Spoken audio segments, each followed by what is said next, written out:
হোক বিতর্ক, হোক বিতর্ক।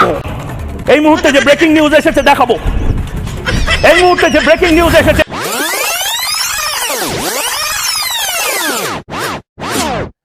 হোক বিতর্ক। রিপাবলিক বাংলার সাংবাদিক ময়ূক রঞ্জন ঘোষ, আমার প্রিয়, তোমার প্রিয়, এপার বাংলা ওপার বাংলা, না না না না, ওপার বাংলা নয়, বাংলাদেশিরা মোটেই পছন্দ করে না এই ময়ূক রঞ্জন ঘোষকে, এবং তারা সোশ্যাল মিডিয়ায় রীতিমতো ময়ূক রঞ্জন ঘোষকে নিয়ে ট্রোল করা শুরু করে দিয়েছে। কেউ বলছে জোকার, কেউ বলছে হকার, কেউ বলছে নাট্যকার, কেউ বলছে মলম বিক্রেতা।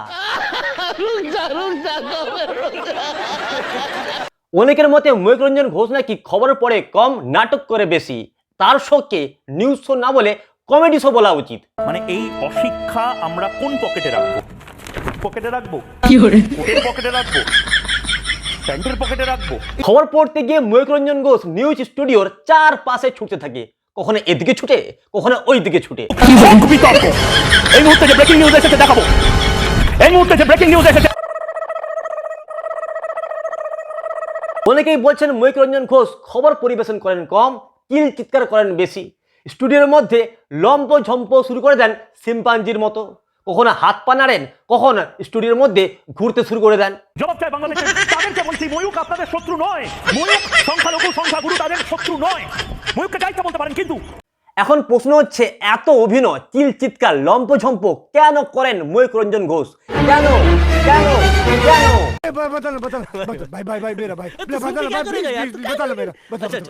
গতানুগতিক নিউজ পরিবেশন থেকে বাইরে বেরিয়ে এসে অতিরঞ্জিত করে খবর পরিবেশন করে টিআরপি অর্জন করাই হচ্ছে ময়ূক রঞ্জন ঘোষের মূল উদ্দেশ্য।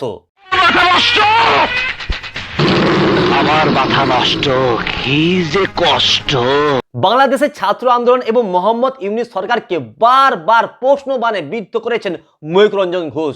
ওই কারণে বাংলাদেশের মনে করে ময়ূক রঞ্জন ঘোষ বাংলাদেশকে নিয়ে খবর পরিবেশনের পরিবর্তে প্রোপাগান্ডা ছড়িয়েছে বেশি। মোহাম্মদ ইউনূস অন্য কাউকে দায়িত্ব দিন, আপনি পাচ্ছেন না স্যার, পাচ্ছেন না, পাচ্ছেন না, পাচ্ছেন না। এই কারণে বাংলাদেশিরা বেজায় চটেছে ময়ূক রঞ্জন ঘোষের উপর, এবং সোশ্যাল মিডিয়ায় ময়ূক রঞ্জন ঘোষকে নিয়ে ট্রোল করা শুরু করে দিয়েছে বাংলাদেশিরা। কেউ বলছে ভারতের রিপাবলিক জোকার ক্লাউন, আবার কেউ বলছে কলকাতা হাওড়া স্টেশনের বিখ্যাত মলম বিক্রেতা। মাঝে মাঝে এতটাই উত্তেজিত হয়ে পড়ে শুধু ওপার বাংলা নয়, এপার বাংলার বুদ্ধিজীবীদেরও কামড় দিতে ছাড়ে না এই ময়ূক রঞ্জন ঘোষ। আপনাকে বলছি, এই মুহূর্তে কলকাতায় যারা বসে থাকেন বাবুরা, বুদ্ধিজীবী বাবুরা, বুদ্ধিজীবী, তোমার বাড়ি যাবো, আরে তোমার বাড়ি যাওয়ার আগে এই ছবি দেখাবো। বন্ধুরা, জানো কি এই ময়ূক রঞ্জন ঘোষের গুরুদেবকে? কার কাছ থেকে এত ভালো অভিনয় শিখেছে এই ময়ূক রঞ্জন ঘোষ?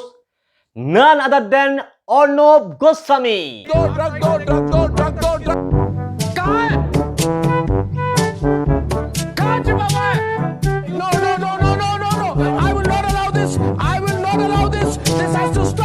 শুধু ওপার বাংলা নয়, এপার বাংলা থেকেও দাবি উঠছে ময়ূক রঞ্জন ঘোষের এত সুন্দর অভিনয়ের জন্য দিদির উচিত ময়ূক রঞ্জন ঘোষকে অবিলম্বে মহানায়ক সম্মান দেওয়া উচিত, মহানায়ক পুরস্কার দিয়ে দেওয়া উচিত। এই ময়ূক রঞ্জন ঘোষ যতই লাফাক ঝাপাক, যতই চিল চিৎকার করুক, যতই খবর পরিবেশনের নামে কমেডি করুক, তা সত্ত্বেও এই ময়ূক রঞ্জন ঘোষের ফলোয়ার্স কিন্তু অগন্তি।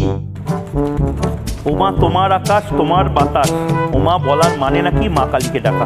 তার এই অতিরঞ্জিত খবর পরিবেশনা অনেকেই পছন্দ করেন এবং তার ভিডিওগুলি ভয়ঙ্কর ভাইরাল হয়। এ বিষয়ে কোনো সন্দেহ নেই, ময়ূক রঞ্জন ঘোষ ভালোভাবেই জানেন কিভাবে টিআরপি পেতে হয়। প্রশ্নটা করলাম, উত্তর আশা করছি আগামী 5 সেকেন্ডের মধ্যে হোক।